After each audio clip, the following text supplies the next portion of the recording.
இரண்டிற்கும் சரியாக போய்விட்டது.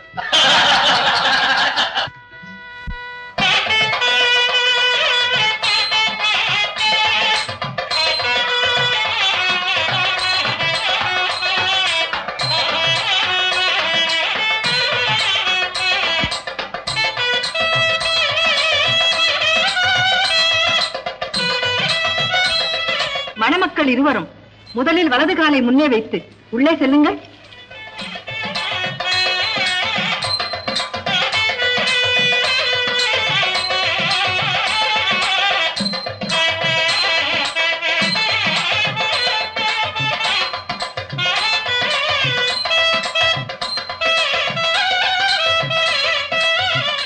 என்ன பத்மாவதி, உங்கள் அரண்மனையை போல் எங்கள் ஆசிரமம் இல்லை என்று பார்க்கிறாயா? ஐயனே, அப்படியெல்லாம் ஒன்றுமில்லை. அரண்மனையாக இருந்தால் என்ன, ஆசிரமமாக இருந்தால் என்ன, உங்கள் அன்புக்கு என்றும் பாத்திரமானவளாக இருந்தால் அதுவே போதும். சுவாமி, அடியாளுக்கு தேவையானதெல்லாம் உடுக்க உடை, குடிக்க கஞ்சி, குடியிருக்க உங்கள் நெஞ்சு, இது நிலைத்தால் போதும் எனக்கு. பத்மாவதி, என் இதயத்தில் உனக்கு இடம் கொடுக்க எந்த விதமான தடையும் இல்லை. ஆனால் ஏற்கனவே என் நெஞ்சத்திலே குடியிருந்தவள் கோபித்துக் கொண்டு பொன்றைக்காவது ஒரு நாள் அவளும் திரும்பி வந்துவிட்டாள். யாரவள்? மணமக்களுக்கு என்னுடைய வணக்கமும் வாழ்த்தும் என்றும் உரித்தாகுக. யாரிவர்கள்? இன்று வந்த நீ என்னை யார் என்று கேட்கும் அளவிற்கு ஒரு நிலையை அடைந்து விட்ட அபாகியவதி நான். பத்மாவதி, இவள்தான் ஸ்ரீதேவி, நெஞ்சத்திலே குடியிருந்த மகாலட்சுமி. உலகில் உள்ளவர்கள் எல்லாம் பொன்னோடு பொருளோடு நிம்மதியாக வாழ அருள் செய்யும் திருமகள், உன் அன்பு சகோதரி. பத்மாவதி, திரேதாயுகத்தில் பெருமான் ராமாவதாரம் எடுத்த போது நீ வேதவதியாக பிறந்து சீதையாக அவதரித்த என்னை காப்பாற்ற பெரும் தியாகம் செய்தாய். அத்துடன் இவரையே மணந்து கொள்ள வேண்டும் என்று தவம் கிடந்தாய். அந்த ராமாவதாரத்தில் இவர் ஏகபத்தினி விரதனாகவே வாழ்ந்து விட்டபடியால் இந்த கலியுகத்தில் உன்னை மனைவியாக ஏற்றுக்கொள்ளுகிறேன் என்று அப்போது வாக்கு கொடுத்திருந்தார். அதன்படி நீ இவருக்கு மனைவியாக வர வேண்டும் என்றுதான் பிருகுமுனிவரால் ஏற்பட்ட சம்பவத்தை பயன்படுத்திக் கொண்டு நீ வாழ நான் இவரை விட்டு விலகிச் சென்றேன். என் எண்ணப்படியே உங்கள் இருவர் மனமும் ஒன்றுபட்டது, திருமணமும் முடிந்து விட்டது. இந்த சுபநாளில் உங்கள் இருவரையும் நானும் மனமாற வாழ்த்து விட்டு போகலாம் என்றுதான் வந்தேன். வாழ்த்து விட்டேன், வருகிறேன். லட்சுமி, மறுபடியும் எங்கே போகிறாய்? தேவி, என்னை வாழ வைத்த நீங்கள் வாழ வேண்டாமா? பெண்ணாக பிறந்த ஒருத்தி கொடுக்க முடியாத ஸ்தானத்தை எனக்கு கொடுத்து விட்டு நீங்கள் போகவா? கூடாது தேவி, அது ஒரு காலம் நடக்கவே நடக்காது. தேவி, இறைவனின் நெஞ்சத்தில் நீங்களே குடியிருங்கள். ஆனால் என்னுடைய சொல்லுக்கு உங்கள் நெஞ்சத்தில் இடமளித்து இங்கேயே இருங்கள். எல்லோரும் சேர்ந்தே வாழலாம். பத்மாவதி, மனிதனாக பிறந்தாலும் தேவனாக வாழ்ந்தாலும் கடவுளாக இருந்தாலும் ஒருவனுக்கு ஒருத்தி என்ற வாழ்க்கைதான் நல்வாழ்க்கை. அதுதான் சிறந்த இல்வாழ்க்கை. அதனால் இந்த கலியுகம் முடியும் வரை இவருக்கு மனைவியாக இருந்து தாம்பத்திய வாழ்க்கை நடத்தும் தகுதியை நான் உனக்கு கொடுக்கிறேன். உடனிருந்து பணிவிடை செய். லட்சுமி, மீண்டும் என்னை விட்டு போகிறேன் என்று சொல்கிறாயே, உன்னை பிரிந்து பட்ட வேதனை போதாதா? நான் அருளோடு வாழ வேண்டாமா? இனியும் இருண்ட சூழ்நிலையில் தான் இருக்க வேண்டுமா? இல்லை சுவாமி, இனி அந்த நிலை உங்களுக்கு வரவே வராது. இந்த லட்சுமி எங்கிருந்தாலும் என் முழு பார்வையும் உங்கள் பக்கமே இருக்கும். கவலை சுவாமி, நீங்களும் பத்மாவதியும் உங்களுடைய வாசஸ்தலத்தை எங்கே அமைக்கலாம் என்று முடிவு கட்டி இருக்கிறீர்கள்? லட்சுமி, ஆதிசேஷனும் வாயுதேவனும் ஒரு முறை பல பரீட்சை செய்து கொண்டார்களே, உனக்கு நினைவு இருக்கிறதா? ஏன் இல்லை? மேருமலையில் ஒரு பகுதியை ஆதிசேஷன் இறுக்கி பிடித்த போது வாயுதேவன் பலத்த காற்றை உண்டாக்கி அந்த மலையை தூள் தூளாக சிதறடித்தது எனக்கு இன்னும் நன்றாக நினைவிருக்கிறது. அப்படி அந்த மலை சிதறி விழுந்த போது 7 துண்டுகள் இங்கே விழுந்தது உனக்கு தெரியுமல்லவா? ஆஹா, அவைகள் தானே இப்போது 7 மலைகளாக காட்சியளிக்கின்றன. அந்த 7வது மலையின் உச்சியில் நான் நின்று பத்மாவதியுடன் இந்த கலியுகம் முடியும் வரை வரும் பக்தர்களின் தீராத வினையெல்லாம் தீர்த்து வைக்கலாம் என்றிருக்கிறேன். அப்படி என்றால் இந்த 7 மலைக்கு கீழே நானும் வாசஸ்தலத்தை அமைத்துக் கொண்டு என் அனுகிரகம் முழுமையும் உங்களுக்கே தந்து வரும் பக்தர்கள் மூலியமாக பொன்னையும் பொருளையும் வாரி வாரி வழங்கச் செய்து நீங்கள் குடியிருக்க போகும் ஸ்தலத்தை லட்சுமி கடாட்சம் நிறைந்ததாக செய்து விடுகிறேன். தேவி, எனக்காக 7 மலைக்கு கீழே உன் வாசஸ்தலத்தை அமைத்துக் கொள்ளலாம் என்று முடிவு கட்டிவிட்டாய்.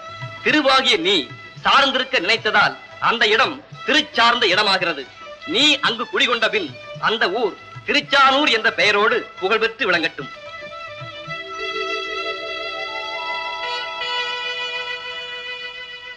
பெருமாள், லட்சுமி சமேதரர் பத்மாவதியுடன் காட்சி அளிக்கும் பரமாத்மா மலையின் உச்சியில் நின்று மாநிலத்தோர் வேண்டும் வரத்தையெல்லாம் கொடுக்க போகும் மாதவா, இந்த பேதையை மறந்து விடாதே. நீ எங்கிருந்தாலும் அங்கு வந்து உன் திருவடிக்கு தொண்டு செய்யும் பாக்கியத்தை இந்த அடியாருக்கு கொடுத்து விடப்பா. தாயே, அன்னையாக இருந்து என்னை வளர்த்த தாங்களா என் திருவடிக்கு தொண்டு செய்வது? நான் விண்ணை அளந்திருக்கலாம், மண்ணை அளந்திருக்கலாம். ஆனால் உங்கள் கையால் வெண்ணெய், தயிர், பாலை ஊட்டித்தானே என்னை வளர்த்தீர்கள். அதனால் இன்று மட்டுமல்ல, என்றுமே எனக்கு அன்னை நீங்கள் தான். எப்போதுமே உங்கள் கண் பார்வையில் இருக்க அடியேன் ஆசைப்படுகிறேன். நான் இருக்கும் மலையில் தான் தாங்கள் வந்திருக்க வேண்டும். உங்கள் மேற்பார்வையில் தான் எல்லா நிர்வாகமும் நடக்க வேண்டும். மடப்பள்ளி நாச்சியார் என்ற பெயரோடு என்றென்றும் புகழ்பெற்று நீங்கள் என் அருகிலேயே இருக்க வேண்டும். ஆஹா, என் மகிழ்ச்சிக்கு எல்லையே இல்லை. நான் பெற்ற பாக்கியம் இவ்வுலகில் யாரும் பெறப்போவதில்லை. பூ உலகில் எத்தனை மலைகள் இருந்தாலும் நீ இருக்கும் இந்த மலையே திருமலை என்று புகழோடு விளங்கட்டும். இந்த பரந்த உலகத்தில் எத்தனை பதிகள் இருந்தாலும் நீ இருக்கும் இந்த பதியே திருப்பதி என்று பெயர் பெற்று விளங்கட்டும். வணக்கம் சுவாமி. குபேரா, நீ பொற்காசுகளை அள்ளி அள்ளி கொடுத்ததா ஸ்ரீனிவாச பெருமான் பத்மாவதி தேவியின் திருமணம் அற்புதமாக நடந்துவிட்டது. சுவாமி, கலியுகத்திலே வடவேங்கடத்தில் பெருமான் 7வது மலைக்கு மேல் வாசம் செய்ய போவதாகவும் அந்த மலைக்கு கீழ் மகாலட்சுமி அலமேலு மங்கையாக வீற்றிருக்க போவதாகவும் முடிவு கட்டிவிட்டார்களே, இனிமேல் திருமாலவனும் திருமகளும் வைகுண்டத்திற்கு திரும்பவே மாட்டார்களோ? இல்லை குபேரா, கலியுகம் முடியும் வரையில் நம் பெருமான் ஏழுமலையான் என்ற பெயரிலே எல்லோருக்கும் அருள் செய்ய போகிறார். பற்பல அற்புதங்களை செய்து காட்டுவார். பார்ப்பவர் வியக்கும் வண்ணம் அவரது விளையாட்டுகள் இனித்தான் நடக்கப் போகிறது. ஓம் நமோ நாராயணாய நம. ஓம் நமோ நாராயணாய நம. ஓம் நமோ நாராயணாய நம. சுவாமி, சுவாமி, என்ன இது? உங்களைப் போல் நாராயணனின் நாமத்தை வேறு யாரோ ஜபிக்கிறார்களே? நாராயணன் மேல் அளவற்ற பக்தி கொண்டவர். அவர் பெயர் நாராயண முனிவர். வடவேங்கட மலைக்கு மேல் நின்று வரங்கள் எதையுமே எதிர்பார்க்காமல் மாலவன் தரிசனம் கிடைத்தால் மட்டும் போதும் என்று மா தவம் செய்கிறார். அவருக்கு பெருமானின் அருள் கிடைக்குமா? இனி கலியுகத்தில் அவரது விளையாட்டுகள் ஒவ்வொன்றையும் கவனித்து பாரேன். பார்க்கடலில் பள்ளி கொண்ட பரமாத்மா மண்ணுலகில் மனம் உருகி உன்னை வேண்டுவோர்க்கு கேட்ட வரத்தையெல்லாம் கொடுக்கும் மாலவனே, எனக்கென்ன மாட மாளிகை கூட கோபுரம் வேண்டும் என்றா கேட்கிறேன். மாதவா, ஒரே ஒரு முறை உன் திருவுருவத்தை நேரில் காண வேண்டும் என்றுதானே ஆசைப்படுகிறேன். அந்த ஆவலை பூர்த்தி செய்ய மாட்டாயா? நாராயணா, உன் திருநாமத்தையே என் பெயராக கொண்டிருக்கும் இந்த நாராயண முனிவரை ஏமாற்றி விடாதே. அப்பா, ஏழைக்கு இறங்கும் பெருமானே, இந்த எளியனுக்கு நேரில் வந்து காட்சியை கொடு. விந்தைகள் பல செய்யும் கோவிந்தா, உன்னை காண துடிக்கும் என் விருப்பத்தை பூர்த்தி செய். இல்லாவிட்டால் உலகில் நான் வாழ்ந்து புண்ணியமில்லை. விக்கிரமா, உன் திவ்ய தரிசனத்தை காட்டு. இல்லாவிட்டால் என் தேகத்தை சாய்த்து விடு, என் உயிரை மாய்த்து விடு. அழியும் இந்த உடலை உனக்கே அர்ப்பணிக்கிறேன், ஏற்றுக்கொள்.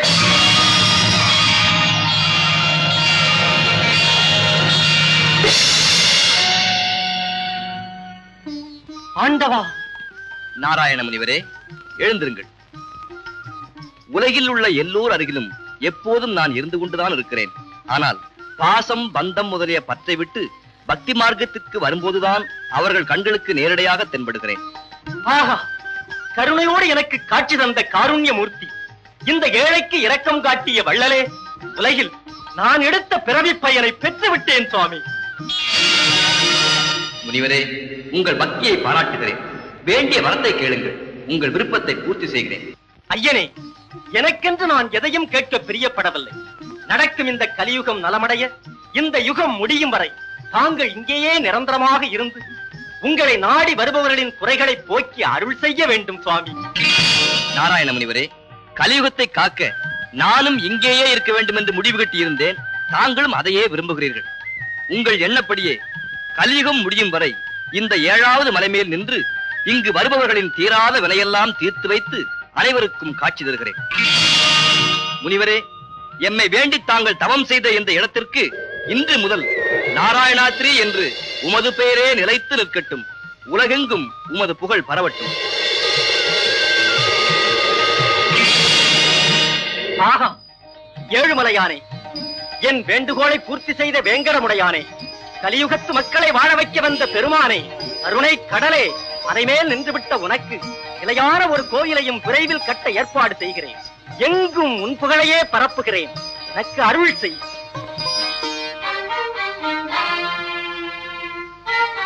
மன்னா, நம் நாட்டிற்குள் வந்திருக்கும் அந்த முனிவரை தங்கள் கட்டளைப்படி இங்கே அரசு சபைக்கு அழைத்து வர நமது ஆட்களை அனுப்பியிருந்தேன். எங்கே அவர் வந்து விட்டாரா? அந்த துறவி வர மறுத்து விட்டார். அத்துடன் தங்களை அலட்சியமாகவும் பேசியிருக்கிறார். அண்டை நாட்டில் உள்ள அரசர்கள் எல்லாம் இந்த தொண்டைமானின் கட்டளைக்கு அடிபணிகிறார்கள் என்றால் ஒரு துறவி என்னை அலட்சியப்படுத்தி பேசியிருக்கிறாரா? அதனால்தான் அவரை உடனடியாக கைது செய்து கொண்டு வரும்படி நமது வீரர்களை அனுப்பியிருக்கிறேன். சுவாமி, கடவுளுக்கே தொண்டு செய்ய தம்மை அர்ப்பணித்துக் கொண்ட முனிவரை நாம் கைது செய்வது பாவம் அல்லவா? ஆனந்தவல்லி, ஆண்டவனுக்கு அடுத்தபடியாக உள்ளவன் அரசன் தானே. அவன் கட்டளை அந்த முனிவன் அலட்சியப்படுத்துகிறான் என்றால் அது ஆணவம் அல்லவா? அரசே, அந்த முனிவரை கைது செய்து கொண்டு வந்திருக்கிறோம். அழைத்து வாருங்கள். அந்த துறவியிடம் ஆத்திரப்படாமல் அமைதியாக பேசுங்கள்.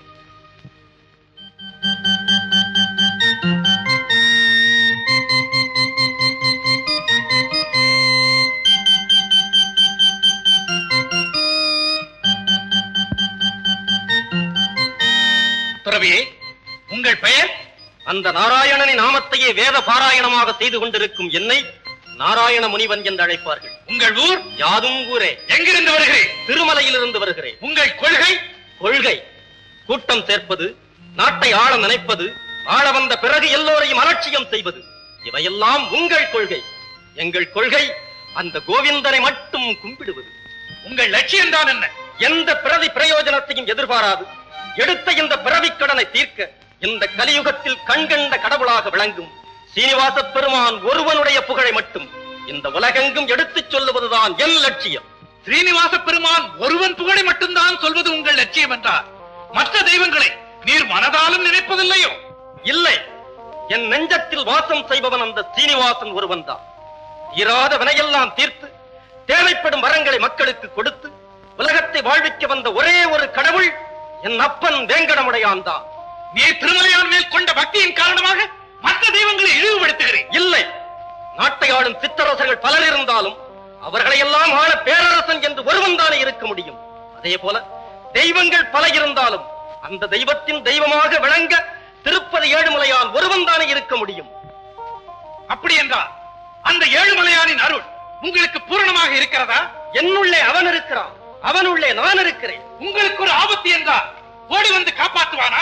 அப்படி பலரை காப்பாற்றி இருப்பதால் தானே அவனை ஆபத்பாந்தவன் அநாத ரட்சகன் என்று சொல்லுகிறோம். அமைச்சரே, இந்த நாராயண முனிவரை நமது திரைக்கூடத்தில் அழைத்து வையுங்கள். மன்னா, சுவாமி, என்ன காரியம் செய்கிறீர்கள்? ஆனந்தவல்லி, நீ சற்று அமைதியாக இரு. துறவியே, அந்த திருமலையானின் அருள் உங்களுக்கு பூரணமாக இருக்கிறது என்றால் நான் உங்களை அடைத்து வைக்கும் திரைக்கூடத்தை தங்க மாளிகையாக மாற்றி காட்டுங்கள், பார்க்கலாம். மன்னா, உடம்பில் இருக்கும் சக்தியை சோதித்து பார்க்கலாமே தவிர உள்ளத்தில் இருக்கும் பக்தியை சோதித்து பார்க்க கூடாது. முனிவரே, ஸ்ரீனிவாச பெருமான் மேல் எனக்கும் பக்தி உண்டு. இருந்தாலும் அவர் சக்தியை நான் சோதித்து பார்க்க விரும்புகிறேன். அமைச்சரே, இவரை அடைத்து வைக்கும் சிறைக்கூடத்திற்குள்ளே ஒரு வண்டி கரும்புகளையும் போட்டு வையுங்கள். விடுவதற்குள் அவை அனைத்தையும் இவர் ஒருவரே தின்று தீர்க்கும் சக்தியையும் அந்த திருமாலவன் இவருக்கு கொடுக்கிறாரா என்று பார்த்து விடலாம். விடுவதற்குள் வண்டி கரும்புகளை தின்று தீர்க்க வேண்டும், சிறைச்சாலையை தங்க மாளிகையாக ஆக்க வேண்டும். நாராயணா, எல்லாம் உன் செயல். இந்த மன்னன் தொண்டைமானுக்கு புத்தியை புகட்டி உலகத்தவருக்கு உன் சக்தியை எடுத்து காட்டு. அழைத்து செல்லுங்க. மரணமே வராமல் இருப்பதை பரீட்சை செய்து பார்க்க வேண்டும் என்றால் அமுதத்தை சாப்பிடலாம். ஆனால் விஷத்தை சாப்பிட்டால் இறந்துதான் போய்விடுவோமா என்ற சோதனையில் இறங்கலாமா? நாராயண முனிவரின் பக்தியையும் ஸ்ரீனிவாச பெருமானின் சக்தியையும் நான் சோதிக்க துணிந்தது பற்றி இப்படி சொல்லாமல் சொல்லி காட்டுகிறாயா? பொல்லாதவர்கள் முனிவர்கள் நம் மீது ஆத்திரப்பட்டு கல்லாய் மண்ணாய் போங்கள் என்று சாபத்தை கொடுத்து விட்டால், அர்த்தமில்லாமல் சாபங்களை கொடுக்க ஆரம்பித்தால் ஆண்டவனிடம் அவர்கள் பெற்ற வரங்களுக்கு வலிமை இல்லாமல் போய்விடுமே. முனிவர்களின் மகிமை பற்றி சீர்தூக்கி பார்க்கும் அளவிற்கு நம் மனதிற்கு வலிமை இல்லை. சுவாமி, உடனடியாக அவரை விடுதலை செய்து விடுங்கள். எனக்கு என்னவோ அவர் தெய்வத்தின் அருளை பூரணமாக பெற்றவர் என்றுதான் தோன்றுகிறது. அப்படிப்பட்டவரின் மனதை புண்படுத்தினால் அது பெருத்த ஆபத்தில் கொண்டு வந்து